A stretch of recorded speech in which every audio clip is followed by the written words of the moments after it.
వందనాలు తెలియచేస్తున్నాను.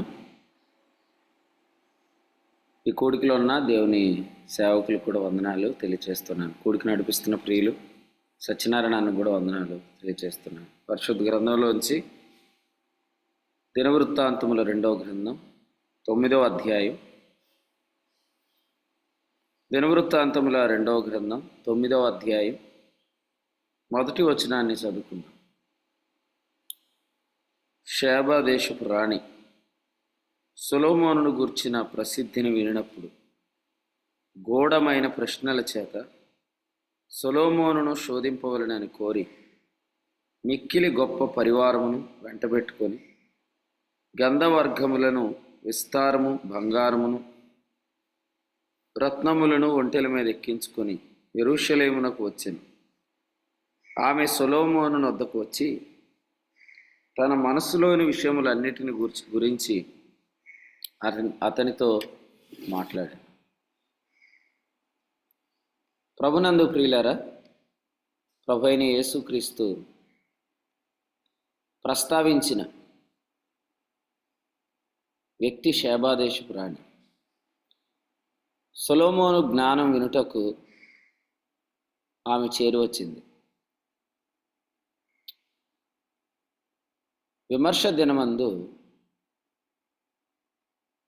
తన సన్నిధికి రాని వారి విషయంలో ప్రభు ఈ సందర్భాన్ని వినియోగించి ప్రశ్న అడుగుతాడని ప్రభువే చెప్పాడు. సొలొమోను కంటే గొప్పవాడు ఇక్కడ ఉన్నాడు. సొలొమోను జ్ఞానం వినుటకు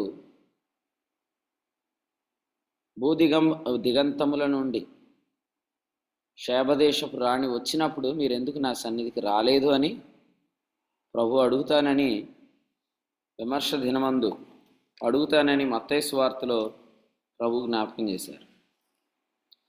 మత్తయి సువార్త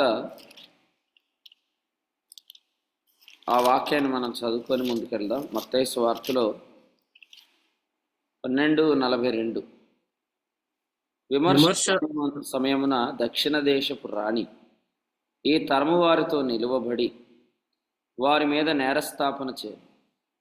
ఆమె సొలొమోను జ్ఞానం వినుటకు భూమి అంతముల నుండి వచ్చాడు. ఇదిగో సొలొమోను కంటే గొప్పవాడు ఇక్కడ ఉన్నాడు.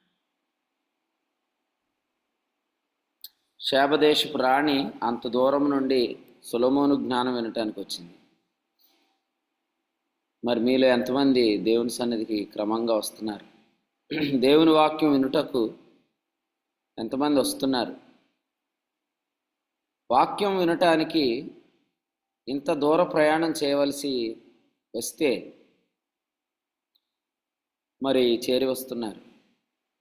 కానీ కొందరు విమర్శించబడతారు. విమర్శ దినమందు వారు ప్రశ్నించబడతారు. నిన్న ఆదివారపు ఆరాధనలో వాస్తవంగా నేను పెంటపాడు వెళ్ళాలి. నిన్న చాలాసార్లు దేవుని సేవకులు ఫోన్ చేశారన్నమాట. కానీ ఆదివారం వర్తమానం వినటానికి, సహవాసం చేయడానికి నల్లజర్ల నుంచి, నిడదవోలు నుంచి, దూర ప్రాంతం నుంచి చాలామంది బయలుదేరి వచ్చారు. అందుకని వాళ్ళందరూ తెలియచేశారు. ఏమనంటే, అన్న మీరు ఉంటారా, మేము వస్తున్నాము అని. అంటే ఇంత దూర ప్రాంతాల నుంచి వాక్యం యొక్క విలువ తెలిసిన వాళ్ళు వస్తారు. వారిని పెట్టి దేవుడు అడుగుతాడు ప్రశ్న. ఏమనంటే, ప్రభు యొక్క జ్ఞానం వినటానికి ఇంత దూరం నుంచి వచ్చారు కదా, నువ్వు ఎందుకు రాలేదని అడుగుతాడు అని ఇక్కడ రాశాడనమాట. కాబట్టి షేబదేశపు రాణి, దక్షిణ దేశపు రాణి మరి చేరి వచ్చినప్పుడు నువ్వు వినటానికి ఎందుకు రాలేదని అడుగుతాడు.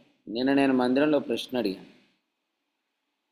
మందిరానికి ఎందుకు రావాలి అంటే పొరపాటున అన్నారన్నమాట, మందిరానికి సహకరించడానికి. అంటే అది ఫ్లోలో వచ్చేసింది.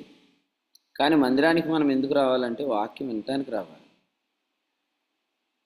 ప్రసంగి 5:1 చెప్పాడు, నీవు దేవుని మందిరమునకు పోయినప్పుడు నీ ప్రవర్తన జాగ్రత్తగా చూసుకో అని చెప్తూ అక్కడ అన్నాడు, ఆలకించుటకు మందిరానికి రావాలి, వాక్యం వినటానికి మందిరానికి రావాలి. దేవుని సంఘానికి, మందిరానికి వెళితే ప్రభు ఏం మాట్లాడతాడు అనేది. ఏమండి మీరు అందరూ వీడియోలు ఆన్ చేయలేదు? థామస్, తర్వాత తబిత, ఆనంద్ బాబు గారు, మీరందరూ అడిగారా? పర్మిషన్ అడిగారా? ఆశీష్ నువ్వు ఆన్ చేసావా? ఓకే, నీది ఇంకో ఫోన్లో రైట్. ఇంక వీడియోస్ ఆన్ చేయని వాళ్ళు ఆన్ చేసుకోండి. ఆన్ చేయని వాళ్ళకి వాక్యం రేడియో వర్తమానమే, మీరు నిద్రపోతారు. జాగ్రత్త, వాక్యం అందరూ వీడియోలో ఆన్ చేసుకొని వినండి. చూడండి, మన వాక్యం వినటానికి చేరి రావాలి. లూకాసు వార్త 19:48 ఏమన్నాడంటే, అసలు వాక్యం వినటానికి చేరి రావటం వాక్యాన్ని హత్తుకోవటం అన్నాడు. సొలొమోను జ్ఞానం వినటానికి ఆమె వచ్చినప్పుడు ఆమెకు మాట అనింది. ఏమనంటే 5వ వచనం, నీ కార్యములను గూర్చి జ్ఞానమును గూర్చి నేను నా దేశమందు వినిన వర్తమానం నిజవర్తమానమే గాని నేను వచ్చి దాని కన్నులారా చూచి వరకు వారి మాటలను నమ్మకి ఉంటిని. నిన్న భీమవరం ఆరాధనకి పెద్దాపురం నుండి కుటుంబం వచ్చారు. మీటింగ్ అయ్యాక వాళ్ళు మాట్లాడుతూ, లైవ్లో వినేదానికి నేరుగా వినేదానికి చాలా తేడా ఉంది, ఏదో ప్రభు మాట్లాడతాడని చాలా ఆశగా వచ్చాము, చాలా తృప్తి చెందాము. నేను వాళ్ళ ఆరాధనలో స్తోత్రాలు చెల్లించినప్పుడు చాలామంది అన్నారన్నమాట, చాలా తృప్తిగా స్తోత్రం చెల్లించారని. అంటే వాక్యం ఏంటో అర్థమైన తర్వాత దాన్ని వినటానికి మనం ఎంత దూరమైన ప్రయాణం చేస్తాం, అది ఎక్కడ దొరికితే అక్కడికి వెళ్ళిపోతాం. మనం దేవుని మందిరంలో పరిచర్య చేయటం కొరకు వెళ్ళట్లేదు, మనం దేవుని మందిరంలో వాక్యం వినటానికి వెళ్తున్నాం. వాక్యం వినిన వారిని ప్రభు తర్వాత పరిచారకులుగా మార్చుకుంటాడు. కొరింథీ 2వ పత్రిక 3:18 చెప్పినట్లు, ఎవరైతే ఆయన మహిమను అద్దము వలె ప్రతిఫలింప చేస్తారో వారిని ప్రభు పరిచారకులుగా తర్వాత మార్చుకుంటాడు. ఇందాక ప్రసాదాన్ని చెప్పినట్లుగా పరిచర్య విషయంలో మనం చింతించవలసిన అవసరమే లేదు. ఈరోజు వాస్తవంగా చెప్పాలంటే మనం మీటింగులు పెట్టుకోవటం చాలా తక్కువ ఖర్చుతో కూడా పెట్టేసుకోవచ్చు. ముఖ్యంగా మనం వాక్యం వినాలి అనే మనసుతో మీటింగ్స్ పెట్టాలి, అంటే వినిపించాలి. కానీ కొన్నిసార్లు ఏం జరుగుతుందంటే వాక్యము సంఘం వినకుండా పరిచర్లో పడిపోయి వాక్యం వేరే వాళ్ళు వింటారు. కానీ అలా కాకుండా ఇప్పుడు మనకు అన్నీ కూడా అవకాశాలు ఉన్నాయి. రెడీమేడ్ ఫుడ్ వస్తుంది, అన్నీ రెడీమేడ్గా టైంకి వచ్చేస్తాయి. కొంత ఖర్చు ఎక్కువైనా కూడా వాటికి ప్రయారిటీ ఇవ్వకుండా ఫిలిప్పీ పత్రిక 4వ అధ్యాయంలో చెప్పినట్లుగా ఏవి రమ్యమైనవో ఏవి ఖ్యాతి గలవో వాటి మీద ధ్యానం ఉంచండి అని చెప్పినట్లుగా మెయిన్ ఇంపార్టెంట్ ఏదో దానికి ప్రాముఖ్యత మనం ఇచ్చేసేయాలి. సౌలుతో సమూయేలు చెప్పినట్లుగా శ్రేష్టమైంది వినటమే. ఏదో ప్రభు మాట్లాడతాడు, ఏదో ఒక న్యూ రెవల్యూషన్ వస్తుంది అనే ఆశతో ప్రజలు పరిగెత్తుకొని వస్తున్నారు. ఈ మాట మనం చూస్తున్నప్పుడు ఈరోజు ప్రయాణాలు కూడా చాలా కష్టమైపోయినాయి. ఇదివరకు ప్రయాణం చేస్తే ఒళ్ళు నొప్పులు ఉండేవి కాదనమాట. ఇప్పుడు రోడ్లు ఎంత పాడైపోయినాయి అంటే జర్నీ చేసిన తర్వాత చాలా పెయిన్స్ వచ్చేస్తున్నాయి. అయినా తప్పదు, చాలామంది వస్తున్నారనమాట. మా స్థానిక సంఘంలో దూర ప్రాంతం నుంచి వచ్చే ఒక సహోదరికి రీసెంట్గా ఆపరేషన్ అయిందన్నమాట. ఆమెను కారులో ఎక్కించుకొని ఆ గోతుల్లోనే మొన్న రీసెంట్గా 1 మంత్ 2 మంత్స్ అయింది అంతే సిస్టర్గా ఆపరేషన్ అయ్యి, ఆ గోతులోనే తీసుకొని వస్తున్నాడు ఆయన. అంటే ఇదంతా కారణం ఏంటంటే వాక్యం అర్థమైన తర్వాత దాని కొరకు మనం పరుగెత్తుతామన్నమాట. సత్యప్రసాద్ అన్న సాక్ష్యం చెప్పారు కదా, ఒకటి చెప్పడం మర్చిపోయారు కానీ పరిమిళ చెప్పింది అనమాట ఇంటికి వచ్చి. అసలు వాక్యాన్ని ప్రజలు డాబా మీద ఖాళీ లేక మెట్ల మీద నిలబడి ఉన్నారు ఆ రోజు, ఆ రాత్రి.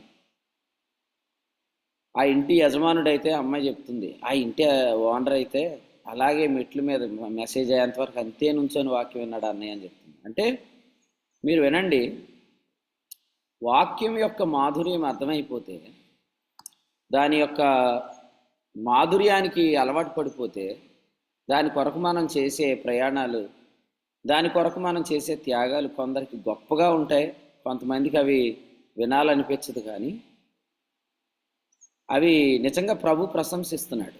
నేను ప్రశంసించటం కారణం ఏంటంటే ప్రభువే దాన్ని ప్రశంసిస్తున్నాడు. ఆమె ఏం చెప్పిందంటే, నీ సేవకుల భాగ్యం మంచిది అన్నది. 7వ వచనం, నీ సేవకుల భాగ్యం మంచిది, ఎల్లప్పుడూ నీ సముఖమును నిలిచి నీ జ్ఞాన సంభాషణ వినుచుండు, నీ సేవకులైన వీరి భాగ్యము మంచిది. కొంతమంది అంటారు, ఈ స్థానిక సంఘంలో నేను పుట్టుంటే బాగుండు అంటారు. నేనంటాను, పుట్టకుండా ఉంటే బాగుండు అంటాను. ఎందుకంటే కొన్నిసార్లు ప్రవక్త తన స్వదేశంలో తప్ప ఎక్కడ గర్హిణుడు కాడు అనేది కూడా జరిగిద్ది. కాబట్టి మీరు దూరంగా ఉండటమే మంచిది. మీరు దూరంగా ఉండి వాక్యం వినటానికి అప్పుడప్పుడు రండి, కానీ స్థానిక సంఘంలో పుట్టాలని మాత్రం ఎప్పుడు కోరుకోకండి. ఎందుకంటే రొట్టె విలువ కొన్నిసార్లు స్వకీయులకు తెలియదు. ప్రభు చెప్పాడు కదా, రొట్టె విలువ కొన్నిసార్లు స్వకీయులకు తెలియదు. నేను మొన్న శుక్రవారం రాత్రి బైబిల్ క్లాసులు కూడా ప్రభు ఇచ్చిన కృపను బట్టి చెప్పాను. ఏమంటే, కొన్నిసార్లు మనం ఇలా అనుకుంటాం, ఏమని, ఏదో జరిగిపోతుంది, ఏదో అయిపోతుంది అనుకుంటాం. కానీ వాస్తవంగా దేవుడు అక్కడ కొన్ని సూచనలు ఉంచుతాడు. ఒక సండే స్కూల్ స్టూడెంట్ని ఒక వ్యక్తి అడిగాడంట, రే, ఎర్ర సముద్రం మోకాళ్ళు లోతుంటుందిరా, మీ దేవుడు దాటించాడంటే అందులో గొప్ప ఏం లేదురా అంటే, వాడు అన్నాడంట, అదే మోకాళ్ళు లోతు సముద్రంలో ఫరో సేనని దేవుడు ముంచాడు అన్నాడు. 5 రొట్టెలు 2 చేపలు మన ఇల్లు అంత ఉంటాయిరా, అందుకే అందరికీ సరిపోయి మిగిలినీరా అంటే, అంత రొట్టెని చిన్నోడు ఎలా మోసాడు 5 రొట్టెలు అని అడిగాడంట.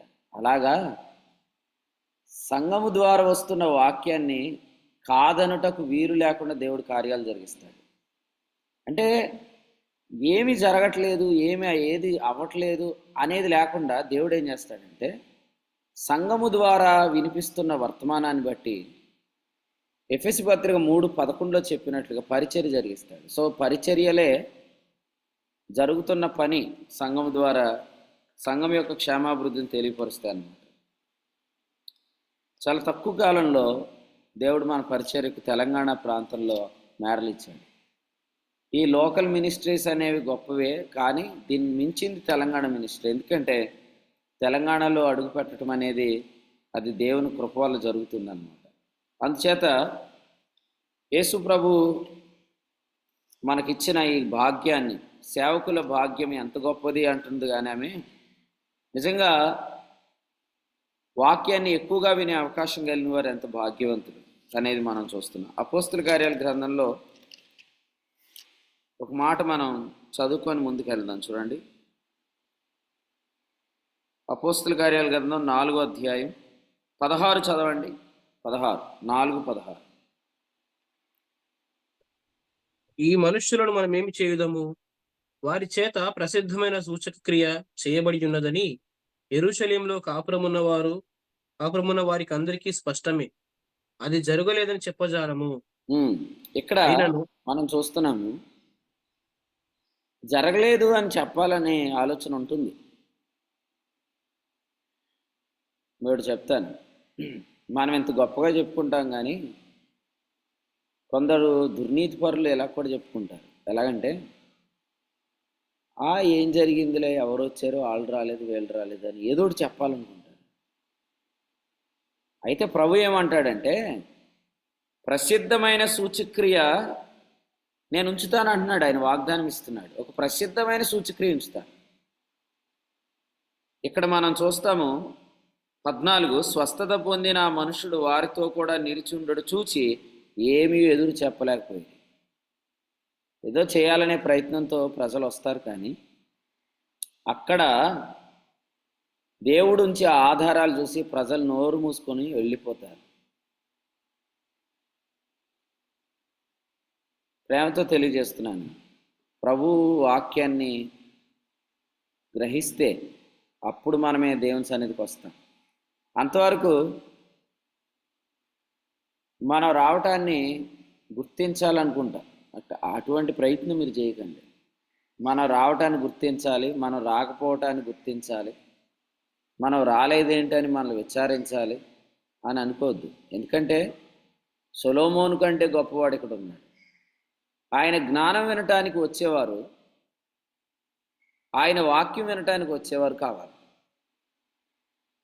అప్పుడు మనం ఎప్పుడూ రాగలుగుతాం, ఎప్పుడూ మనం పరిగెత్తగలుగుతాం. ఇదే సొలొమోను రాసిన గ్రంథంలో మరొక వచనం చదువుదాం చూడండి. సొలొమోను రాసిన పరమగీతంలో 1వ అధ్యాయం 4వ వచనంలో ఏముందంటే, నన్ను ఆకర్షించుము, మేము నీ వద్దకు పరిగెత్తి వచ్చేది. సో పరిగెత్తుకుంటూ ప్రభు సన్నిధికి రావటం మీరు ఎప్పుడైనా చూసారా? మా నాన్నగారు చెప్పేవారు అనమాట. ముంబైలో ఆరాధన జరుగుతున్నప్పుడు, ఈ టైంకి ఆరాధన అంటే ప్రజలు రోడ్డు మీద పరిగెత్తడం చూశాను నేను అన్నారు. ఎందుకు డాడీ పరిగెత్తేది అని అంటే, 10 తర్వాత ఎవరిని లోపల రాకుండా డోర్లు వేసేస్తారా అన్నాడు. సో అలా మనం ఎంతో కాలం చేయలేం. అసలు ప్రజలకు వాక్యాశక్తి లేనప్పుడు వాళ్ళు ఎందుకు పరిగెత్తుకొస్తారు? వాక్యాశక్తి ఉన్నవాళ్ళు పరిగెత్తుకొని వస్తారు. అదే చెప్పాడు, నన్ను ఆకర్షించుము, మేము నీ వద్దకు పరిగెత్తి వచ్చారు. కాబట్టి ప్రియులారా, మాధుర్యం అర్థమైందా? నేను అడిగేది ఏంటంటే, అసలు ఆ వాక్యంలో, ఆ మర్మములో, ఆ జ్ఞానంలో ఉన్న మాధుర్యం అర్థమైతే పరిగెత్తుకొని వస్తాం. రత్నాజీ అన్న ఎప్పుడు మీటింగ్ అయినా వెంటనే నా దగ్గరికి వచ్చి ఈరోజు ప్రభు ఏం చెప్పాడని చెప్పి వెళ్తాడు. ఈరోజు అసలు ప్రభు ఏం మాట్లాడాడు అని ఖచ్చితంగా చెప్తాడు. ఆ ప్రాక్టీస్ మీరు కూడా చేసుకోండి. ఈరోజు ఏం చెప్పాడు దేవుడు, ఈరోజు మీరు వినని వాక్యం ఏంటి, లేదా మీరు వచనము ఎప్పుడు చదివేది దేవుడు కొత్తగా ఎలా మాట్లాడాడు, అది మీరు ఖచ్చితంగా సేవకుడితో సంభాషించి వెళ్ళండి. ఈ ప్రాక్టీస్ చేయండి మీరు. అప్పుడు మీరు వచ్చి వెళ్ళిపోవటం అనేది మెకానికల్ కాకుండా, యాంత్రికంగా కాకుండా ఉంటుంది. నేను ప్రశ్నలు కూడా అడుగుతాను వాక్యం చెప్పినప్పుడు. ఎందుకు అడుగుతానంటే, జస్ట్ అలా కూర్చొని తలకి ఊపేవాళ్ళు నిజంగా వింటున్నారు లేదా చెక్ చేస్తానన్నమాట. వాళ్ళు వినట్లేదని నాకు అర్థమైనప్పుడు వాళ్ళు ఇంకా ఆసక్తిగా దేవుని సన్నిధికి, అంత ఎక్కువ ఆసక్తిగా వాక్యం వినటానికి తర్వాత చేరి రాలేరని నేను తెలుసుకుంటాను. నిజమే, ఈరోజు మనం ఆసక్తిగా చేయబడుతున్న కార్యాలు అంతే ఆసక్తిగా కొనసాగించకపోవడానికి గల కారణం వాక్యం వినటంలో మనకు ఆసక్తి తగ్గిపోవటం. కొరింథీ మొదటి పత్రిక 15వ అధ్యాయం ఆఖరి వచనంలో అన్నాడు, కార్యాభివృద్ధి అందు ఎప్పటికీ ఆసక్తులై ఉండుడే అన్నాడు. ఎప్పటికీ ఆసక్తులై ఉండగలమా? ఉండగలం. ఎప్పుడంటే ఆ వాక్యంలో ఉన్న మాధుర్యం అర్థమైపోయింది. నేను ఉదయం వాక్యం చెప్పడానికి నిలబడినప్పుడు అసలు దేవుడు ఏం అన్లాక్ చేస్తాడా అని నేను వెయిట్ చేస్తున్నాను అనమాట. నిన్న వచ్చిన వర్తమానాలన్నీ కూడా నాకు విస్మయాన్ని గుర్తు చేసాయి అన్నమాట. అంటే వాక్యం ఎక్కువసేపు సిద్ధపడటానికి సమయం లేదు. మొన్న రాత్రి 2:30కి ఇంటికి వచ్చాము, పండుకొని 5:30, 5:05 కల్లా తిరిగి లేచి రెడీ అయ్యి వెళ్ళాల్సి వచ్చింది. దారిలో కూడా ఏదైనా వాక్యం ధ్యానం చేద్దామంటే అవకాశం లేదు, ఎందుకంటే డ్రైవింగ్ చేయాల్సి వస్తుంది. కాబట్టి వాక్యం అది చదువుతున్నాను కానీ నాకు ఏం చెప్తాడు దేవుడు ఈరోజు అని. అంటే నేను ఆల్రెడీ ఒక మెసేజ్ అనుకుంటున్నాను, ఇలా తీసుకెళ్తాడేమో అనుకున్నాను. నేను నిలబడినప్పుడు దేవుడు ఆదికాండం 18 నుంచి 3 దేవదూతలు ఎదుట అబ్రహాం గురించి ఇచ్చిన సాక్ష్యం గురించి దేవుడు చెప్తే నేను మైండ్ చెదిరిపోయింది అనమాట. అసలు దేవుడు ఏం మాట్లాడుతున్నాడో నేను విన్నాను. రాత్రి నేను వర్తమానం ముగించినప్పుడు దేవుడు ఇంకొక తలంపు ఇచ్చాడు. అంటే మున్ముందు దేవుడు ఏం చెప్పబోతున్నాడు ఈ సీజన్లో, ఈ టైంలో దేవుడు ఏం ఓపెన్ చేయబోతున్నాడు అనేది నేను విని ప్రభుని స్తుతిస్తున్నాను. అభిషేకం గురించి చెప్పాడు, పరిశుద్ధాత్మలో బాప్తిస్మం గురించి చెప్పాడు, మర్మం విషయమైన దేవుని ఏర్పాటు గురించి చెప్పాడు. ఈ సీజన్స్ అన్నీ జరుగుతూ ఉంటుండగా ఇప్పుడు దేవుడు 3 మందిరాలు అనేది యానంలో ఓపెన్ చేశాడు. 3 మందిరం, నేను ఎప్పుడు ఆలయంలో 3 భాగాలని చెప్పాను తప్ప 3 మందిరాలని కాన్సెప్ట్ చెప్పలేదు. ఆ రోజు నేను ఆ బిల్డింగ్ మీద కూర్చున్నప్పుడు దేవుడు చెప్తున్నాడు అనమాట, నీకు తెలుసా అతి పరిశుద్ధ స్థలం ఒక మందిరం అని తెలుసా, పరిశుద్ధ స్థలం ఒక మందిరం అని తెలుసా, ఆవరణం కూడా ఒక మందిరం అని తెలుసా అని ప్రభు చెప్తున్నాడు. ప్రభుని స్తుతించాను, ఆ తలంపులు అక్కడ అందించి వచ్చాను.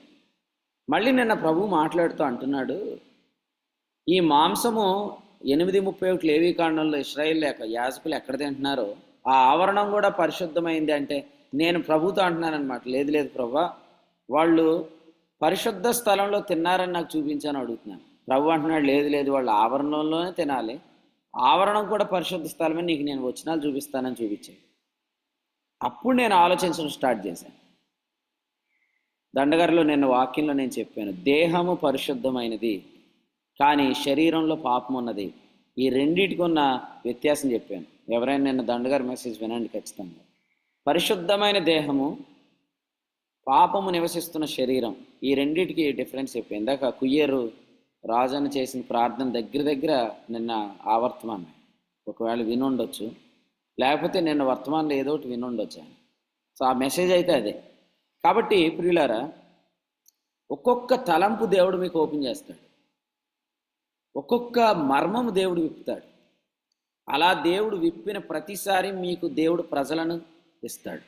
ఇది నేను ఇదే జూమ్ మీటింగ్లో చెప్పాను. మర్మము విప్పబడినప్పుడు, గ్రంథము విప్పబడినప్పుడు మనకు స్వాస్థ్య ప్రజలు దొరుకుతారు. ప్రకటన గ్రంథం 5వ అధ్యాయంలో పరలోకమందు గ్రంథమును విప్పుటకు యోగ్యుడైన మన ప్రభు ఎప్పుడైతే ఆ గ్రంథాన్ని విప్పాడో 5:11లో మనము అక్కడ 5:10లో మనం అక్కడ క్రొత్త పాట పాడుతున్న స్వాస్థ్య జనాన్ని మనం చూస్తాం. ఎంతమంది క్రొత్త ప్రజలు దేవుడు ఒక్కొక్కరిని పరిచయం చేస్తున్నప్పుడు, ఆ సేవకుల్ని పరిచయం చేస్తున్నప్పుడు, సో నేను చాలా కాలం నుంచి వింటున్నానండి, రహస్యంగా వింటున్నాను, మీ దగ్గరికి రాలేదు అని చెప్తున్నప్పుడు, సో దేవునికి మనం ఎంతగా స్తోత్రం చెల్లించాలి. ఎబినేజర్ అన్న గురించి చెప్తున్నారు కదా, వాస్తవంగా ఎబినేజర్ అన్న ఎప్పటి నుంచో వాక్యం వింటున్నాడు, కానీ ఇదే సత్యం అని గట్టిగా నిలబడలేదు అంతే. అయితే అదే ఫరంపేటలో ఫంక్షన్ హాల్లో క్లాస్ జరిగినప్పుడు, మీటింగ్స్ జరిగినప్పుడు వాళ్ళు వచ్చారు. ఆ తర్వాత ఇంజరం మీటింగ్స్కి వచ్చారు. మధ్యలో మళ్ళీ వాళ్ళు వాక్యం వెళ్ళలేదు సరిగ్గా. అప్పుడు వాళ్ళు స్థిరపడిపోయారు. ఈరోజు ఇంకా ప్రసాద్ గారికి ఇంకేం కావాలి, దేవుడు ఒక అన్లాక్ చేశాడు. యానంలో ఒక మంచి ఫ్యామిలీ దొరికింది. 3 చోట్ల ఆ పరిచయం జరుగుతుంది. జకరియా అన్న ద్వారా జరుగుతుంది, కురసంపేటలో జరుగుతుంది, ఇప్పుడు నేలపల్లిలో జరుగుతుంది. అంటే మీరు కూడా చాలామంది, నేను ఆనంద్ బాబు అని కూడా ఎవరో సేవకుడి గురించి చెప్తున్నాడు. అంటే నేను ఇలా చెప్తున్నాను, మీకు వాక్యం ఓపెన్ అయితే ప్రజలు దొరుకుతారు. చిక్కల ఆనంద్ అన్న దగ్గర సౌండ్ ఆపరేట్ చేసే పిల్లలు కూడా వాక్యాన్ని ఆశపడుతున్నారు. అది నాకు ఎంతమంది చెప్పారు యవనస్తులు. ఏమనంటే ఆ పని చేసే పిల్లలు కూడా స్టేటస్లో ఈ షాట్లు పెడుతున్నారన్న, వాక్యం వాళ్ళు ఇష్టపడుతున్నారని చెప్పారు. సో అది మనం ఆలోచిస్తే దేవుడు వాక్యం ఓపెన్ అయ్యే దగ్గరికి ప్రజలను తీసుకొని వస్తాడు. వాక్యాలు విప్పబడుతున్నప్పుడు మనకు క్రొత్త ప్రజలు కనపడతారు. కాబట్టి మీరు ప్రజల కొరకు ఏం చేయొద్దు, ఆయాసపడే పనులేం చేయొద్దు. సౌలులాగా జనులను కాపాడటకు మనం ప్రయత్నం చేయొద్దు. దేవుడు మీకు ఇచ్చే స్వాస్థ్య జనం ఇలాగే ఉంటారు. ఎక్కడి నుంచో ఆమె వచ్చింది. నిజంగా మీరు చూడండి, ఆమె వచ్చినప్పుడు ఆమె ఆ రోజే ప్రిపేర్ అయి రాలేదు. మీరు చదివితే దినవృత్తాంతాలు 2వ గ్రంథంలో ఇప్పుడు మనం చదివిన వాక్యంలో ఆమె ఏమంటుందంటే 6వ వచనంలో, నా దేశమందు నేను ఆల్రెడీ వినిన వర్తమానమే ఇది. 5వ వచనం, నిన్ను గురించి నేను నా దేశమందు విన్నాను. 6వ వచనంలో, నీ అధిక జ్ఞానమును గురించి సగమైన వారు నాకు తెలుపులేదు. కాబట్టి ఆమె ఎప్పటి నుంచో ప్రిపేర్డ్గా ఉంది రావాలి అని. మీకు కూడా తెలుసా, ఈ అధ్యాయంలో అరబ్ కింగ్స్, అరబీ రాజులు సొలొమోను దర్శనం కొరకు వస్తున్నారు. ఇక్కడ చెప్తాడు 22వ వచనంలో, లేకపోతే 23లో, సొలొమోను యొక్క హృదయమందుంచిన జ్ఞానోక్తులను వినుటకై భూరాజులందరూ అతనిని ముఖదర్శనం చేశారు అని లేదు, చెయ్యగోరిరి. నాకు ఈ వచనం చదివితే అనిపించింది వాళ్ళకి అపాయింట్మెంట్ దొరికిందో దొరకలేదు అనిపించింది. నిజమే. ఎందుకంటే మరి ఎంతమంది వస్తున్నారంటే సొలొమోను ఎంత బిజీ అయిపోయి ఉంటాడు, వాళ్ళకి అపాయింట్మెంట్ దొరికిందో దొరకలేదు. మనకి ఈరోజు మనం ఏ స్థలాలను నెగ్లెక్ట్ చేస్తున్నామో, ఎక్కడికైతే మనం చేరి రావడానికి బద్దకించేస్తున్నామో దాని విలువ అర్థం కాక రేపొద్దున మనం అక్కడ అడుగు పెట్టడానికి కూడా ఖాళీ లేని కృప దేవుడిస్తాడు. మనము దేనిని దర్శనం చేయడానికి నిర్లక్ష్యం చేస్తున్నామో, మనం మాట్లాడడానికి కూడా మనకి వారికి మధ్యలో చాలామంది ప్రజలు అడ్డొచ్చేస్తారు. అంతగా ప్రభువు కార్యం చేస్తాడు. మీరు ఆశపడండి, చేరండి, వాక్యం నేర్చుకోండి, వాక్యం వినండి. ముఖ్యమైన సంగతి ఏంటంటే జ్ఞానము పగడముల కంటే శ్రేష్టమైనది. అసలు జ్ఞానం సంపాదించుకుంటూ ఉంటే ఆ జ్ఞానము తెచ్చే వైభవం, ఈ అధ్యాయం అంతా రాసింది ఏంటంటే మీరు 13 నుంచి మీరు చదివే వచనాల్లో సొలొమోను వైభవం గురించి రాశాడు. యేసు ప్రభు సొలొమోను వైభవం గురించి మరొక మాట చెప్పారు. మత్తయి సువార్తలో ప్రభు చెప్పిన మాట మనం చూస్తున్నాం, చూడండి. 29:6-29 మత్తయి సువార్త. సమస్త వైభవంతో కూడిన సొలొమోను సహితం వీటిలో ఒకదాని వలనైనా అలంకరించబడలేదు. అతని సింహాసనం కావచ్చు, అతడు చేసిన బంగారపు డాళ్ళు కావచ్చు, అతడు చేసిన మరి కేడెము కావచ్చు, ఆయన కలిగిన గుర్రములు కావచ్చు, ఆయన కలిగిన రథములు కావచ్చు, గంధక వర్గములు కావచ్చు, బంగారం కావచ్చు, వెండి కావచ్చు, ఆయనకు కలిగినవి. ఆయన దగ్గరికి తర్షీషు నుండి 3 నెలలకోసారి ఆహార పదార్థాలు వస్తున్నాయి. ఆ తర్షీషు నుండి బంగారం, వెండి, ఏనుగు దంతము, కోతులు, నెమళ్ళు, సరుకులతో వస్తున్నాయి. ఇదంతా ఏమంటారు? వైభవం. అసలు సొలొమోను జ్ఞానం వైభవం అయితే సొలొమోను కంటే గొప్పవాడు ఎవరు? మనకు జ్ఞానమైన క్రీస్తు.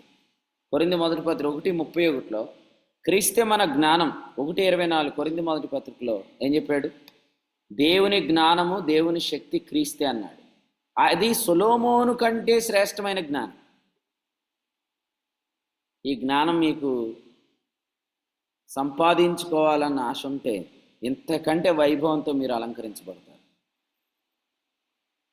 కొంతమంది చాలా గొప్పగా చెప్తారు, వచ్చి అయ్యి బాబోయ్ అంటారు. కానీ ఇదంతా జ్ఞానం వల్ల వస్తుంది అంతే. ప్రసంగి గ్రంథంలో ఏం చెప్పాడు చూడండి.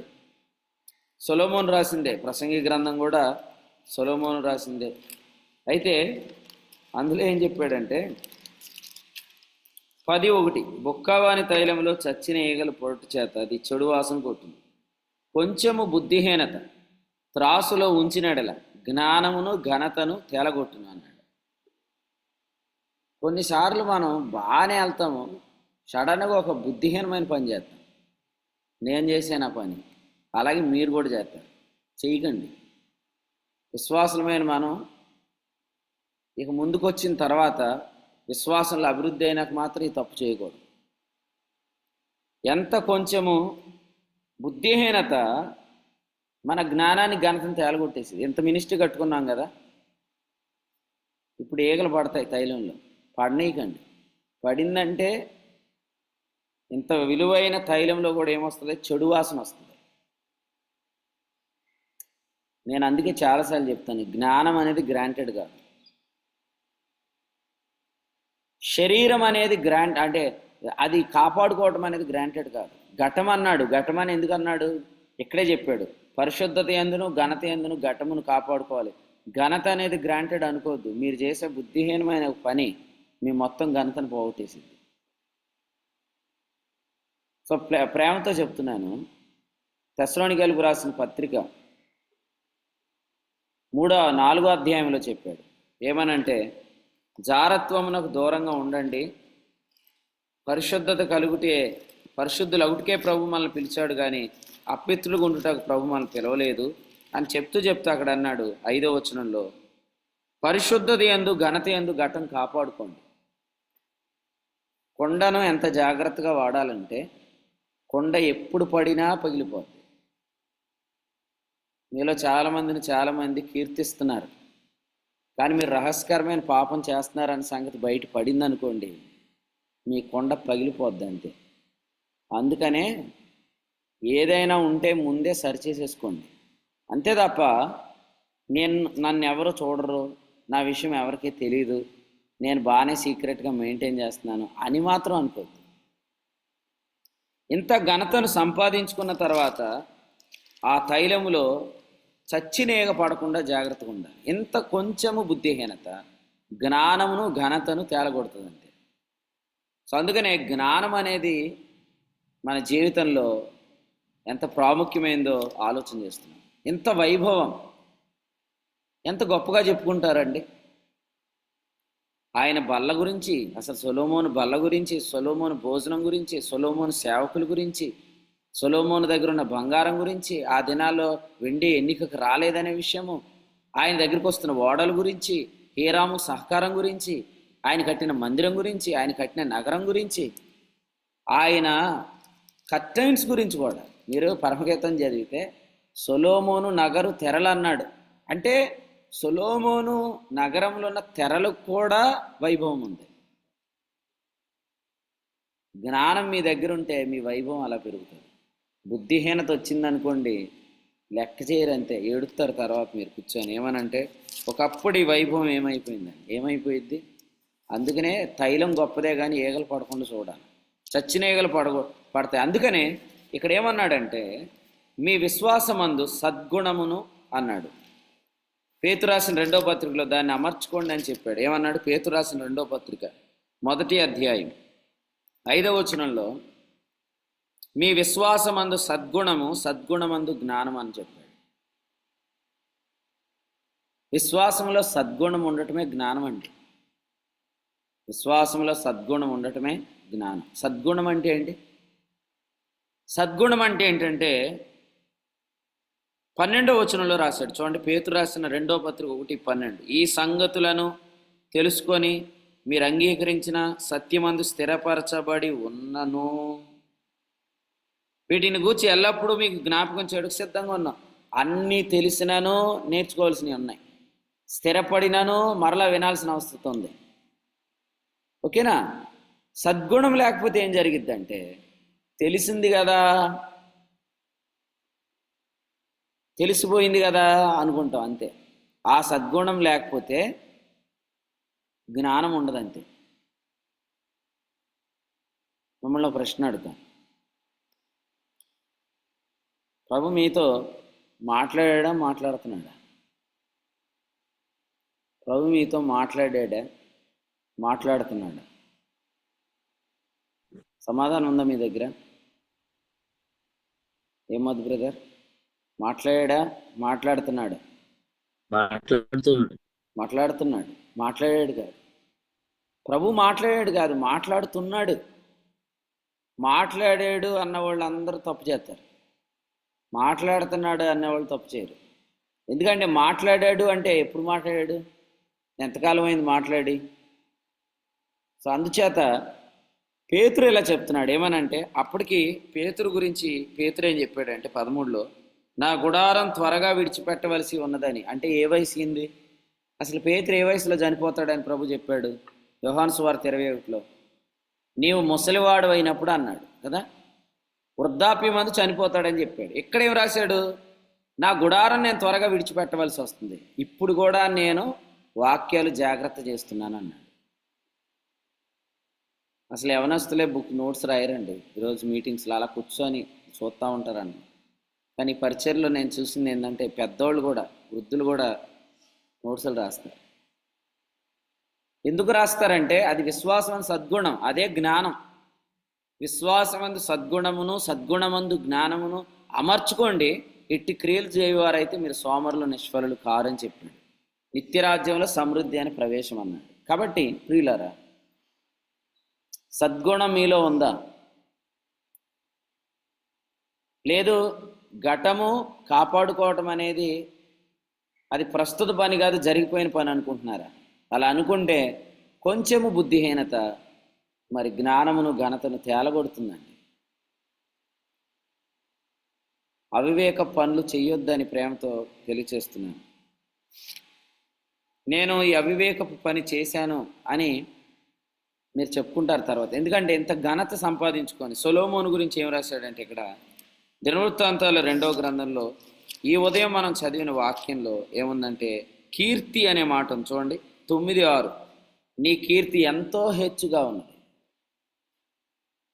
ఎంత కీర్తిస్తారు ప్రజలు మనల్ని, ప్రభు వాడుకోవటాన్ని బట్టి కానీ, నడిపింపుని బట్టి కానీ, వైభవాన్ని బట్టి కానీ, వస్తున్న సమృద్ధిని బట్టి కానీ ఎంతో కీర్తిస్తారు. అయితే విశ్వాసమందు సద్గుణం లేకపోవడం ద్వారా, పూర్ణ జాగ్రత్త అన్నాడు, అది లేకపోవడం ద్వారా, నా గుడారాన్ని విడిచిపెట్టవలసి వచ్చినని ఎరిగిన నేను జాగ్రత్త చేస్తున్నాననే జాగ్రత్త లేకపోవడం ద్వారా, ప్రియులారా, సంగతులను విడిచిపెట్టి కొట్టుకొని పోతాం. హెబ్రీ పత్రిక 2:1 చెప్పాడు. అది ఆ పరిస్థితి కానీ ఏర్పడిందా, కీర్తి ఎక్కడ కలిగిందో అక్కడే అవమానం కలిగింది. పరిశుద్ధత ఘనతనిస్తే పాపం ఏమిస్తుంది? అవమానాన్ని ఇస్తుంది. పరిశుద్ధత ఘనతనిస్తుంది, పాపం వల్ల అవమానం వస్తుందని చెప్పాడు. మనం అందరం కూడా ఎందుకు ప్రభు చేత విమోచించబడ్డామంటే ఎఫెసీ పత్రిక 1వ అధ్యాయం, ఎఫెసీయులకు రాసిన పత్రిక 1వ అధ్యాయం 14 చూడండి. దేవుని మహిమకు కీర్తి కలుగుటకై ఆయన సంపాదించుకున్న ప్రజలకు విమోచనం కలుగు నిమిత్తము ఈ ఆత్మ మన స్వాస్థ్యమునకు సంచికలుగున్నాడు. మనకు విప్పబడే సంగతులు విప్పబడే కొద్దీ మన ద్వారా దేవునికి మహిమ కలుగుతుంది. అర్థమైందా? విమోచకుడు అంటే ఎవరు? ఇక్కడ విప్పేవాడు. ఏం విప్పుతాడు? స్వాస్థ్యం విప్పుతాడు, గ్రంథం విప్పుతాడు, సంగతులు విప్పుతాడు, మర్మాలు విప్పుతాడు, వాగ్దానాలు విప్పుతాడు, కార్యాలు విప్పుతాడు. ఆ విప్పిన ప్రతిసారి మన ద్వారా ప్రభువుకు కీర్తి కలిగింది. మిమ్మల్ని దేవుడు సంపాదించుకున్నాడు, గుర్తుపెట్టుకోండి అందరూ. మనల్ని దేవుడు సంపాదించుకున్నాడు, తన మహిమకు కీర్తి కలుగుటకు ఆయన మనల్ని సంపాదించుకున్నాడు. కొరింథీయులకు రాసిన 2వ పత్రికలో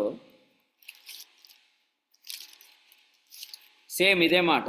ఇక్కడ విమోచనం స్వాస్థ్యం అన్నాడు, అక్కడ వాగ్దానాలు అన్నాడు. చూడండి, 2వ పత్రిక 1వ అధ్యాయం వచనం 20.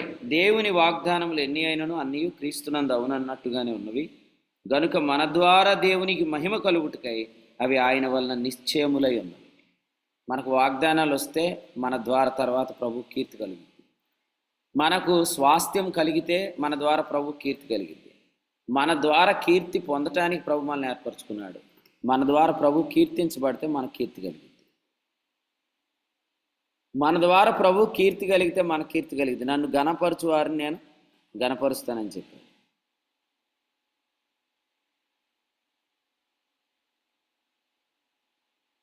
చూడండి, 11 సీట్లకు పడిపోయిన వైఎస్ జగన్ గారి గురించి కొంతమంది ఏమంటారంటే, ఇప్పుడు కూడా ఆయనకు అంత క్యాన్వాయ్ అవసరమా, ఇప్పుడు కూడా ఆయనకు అంత సెక్యూరిటీ అవసరమా అంటారు. ఇప్పుడు చెప్పండి, నాకు రాంబాబు అని చెప్పాడు అన్నమాట. నేను అడిగాను సార్, ఏంటన్నా జగన్ గారికి 11 సీట్లకే పడిపోయాడు కదా, అయినా ఇంత ఏంటంటే అప్పుడు చెప్పాడు, ఇది వైఎస్ఆర్సీపీ అధ్యక్షుడిగా ఆయనకు వచ్చిన వైభవం కాదు, ఇది మాజీ సీఎంకి వచ్చిన వైభవం అని చెప్పాడు అన్న. అంటే మీకు ఏం అర్థం అవ్వాలంటే, ఈ లోకంలో ఉన్న వాళ్ళకి ఇంత వైభవం ఉంటే రాబోయే రాజ్యం కొరకు ఇప్పుడు సిద్ధపడుతున్న వారికి రేపు ఎంత వైభవం ఉండబోతుంది మీరు ఊహించలేరు. కానీ ఇప్పుడు ప్రయాసపడుతున్నాం, రేపు మనం అనుభవించే వైభవం అంతా ఎంత ఉండదు. అసలు ఇప్పుడే మనకు అర్థమవుతుంది, చాలా వరకు ఇప్పుడు అర్థమవుతుంది. ఇప్పుడు మనం కడుతున్న సంఘాలు, మనకు దేవుడిస్తున్న మేరలను బట్టి కొంత మనకు అర్థమవుతుంది. కానీ 1000 ఏండ్ల రాజ్యంలో నేరుగా మన ఆ వైభవాన్ని చూస్తాం. మన అసలు లెక్క చేయని కొంతమంది విశ్వాసులు దేశానికి అధ్యక్షులు అయిపోతారు. 1000 సంవత్సరాలు వారి వైభవం ఎంత గొప్పగా ఉంటుంది, వారి క్యాన్వాయ్ ఎంత పెద్దదే, వాళ్ళు వస్తుంటుంటే సెక్యూరిటీ ఎంత, అంటే ఆ రోజు మనం చూసే ఆ వైభవం దాన్ని మనం వర్ణించలేము అంతే. ఇది మరలా 5 సంవత్సరాలు కాదు, 1000 సంవత్సరాలు ఉంటుంది. కాబట్టి జ్ఞానం లేనోడు పాపం చేస్తున్నాడు అని రాశాడు. కొరింథీ 1:15 అంటాడు, అసలు పాపం చేసేవాడు జ్ఞానం లేదురా బాబు అంటాడు. ఎందుకంటాడంటే అసలు ఇప్పుడు మీరు పాపం చేస్తున్నారంటే మీరు జీవించట్లేదు కాబట్టి చేస్తున్నారు. అసలు మీరు జీవించట్లేదంటే మీరు తెలుసుకోండి, ఒక యవనస్తుడు పాపం చేస్తున్న ఇదే టైంలో ఇంకో యవనస్తుడు ఎఫెస్లోని మృగాలతో పోరాడుతున్నాడు. ఒక యవనస్తుడు పాపం చేస్తున్న ఇదే రోజుల్లో ఒక యవనస్తుడు కృప నొంది బహుగా ప్రయాసపడుతున్నాడు. ఆ యవనస్తుడు నేనే అని పౌలు చెప్పుకుంటున్నాడు. ఆయనకు అప్పటికి యవ్వనం ఉందా వృద్ధాప్యం ఉందా అనేది నాకు మ్యాటర్ కాదు, కానీ నా మ్యాటర్ ఏంటంటే ఒకే టైంలో ఒకళ్ళు పాపం చేస్తున్నారు విశ్వాసులు, ఒకళ్ళు పాపం చేయకుండా తమ జీవితాన్ని కాపాడుకుంటున్నారు. ఎందుకంటే ఇప్పుడు పాపం చేస్తున్నామంటే వచ్చే రాజ్యంలో మన స్థాయి చాలా తగ్గిపోబోతుందని అర్థం. అది మనం అర్థం చేసుకోవాలి. జ్ఞానం కలిగినోడు ఈ పని ఖచ్చితంగా చేస్తాడు. కొరింథీ మొదటి పత్రిక 15:10 అన్నాడు, నేను ఈ అపోస్తుడు అందరికంటే ఎక్కువ ప్రయాసపడుతున్నాను. అది పౌలు బిల్డప్ అయితే ప్రభు రాయించడండి. అది పౌలు బిల్డప్ కాదు, అది పౌలును ప్రభు ఆడుకునే విధానం. ఆయనకు వచ్చిన ప్రత్యక్షతలను ఏమన్నాడు తెలుసా? కొరింథీయులకు రాసిన 2వ పత్రికలో ఆయనకు వచ్చిన ప్రత్యక్షతల్ని 12వ అధ్యాయంలో మాట్లాడుతూ అన్నాడు, విశేషమైన ప్రత్యక్షతలు. 7వ వచనం చదవండి. విశేషమైన ప్రత్యక్షతలు. అసలు ఇప్పుడు పౌలు పత్రికలు ఎవరో ధ్యానించలేక కూడా వదిలేస్తారు తెలుసా? ఎందుకు వచ్చిందిలే ఆయన పత్రికలు మనకి. ఎందుకంటే పేతురే చెప్పాడండి 2వ పత్రిక 3:16లో, అలాగే మన ప్రియ సహోదరుడైన పౌలు తనకు దేవుడు అనుగ్రహించిన జ్ఞానం చొప్పున తన పత్రికలన్నింటిలో బోధిస్తున్నాడు. ఈరోజు చాలామంది పోస్ట్ గ్రాడ్యుయేషన్ లెవెల్కి, డాక్టరేట్ లెవెల్కి వెళ్ళిపోయిన వాళ్ళు, విద్యలో పండితులైన వాళ్ళు కూడా పౌలు పత్రికలు సరిగ్గా ధ్యానం చేయలేరు అని నేను చెప్పలేదు, పేతురు రాశాడు.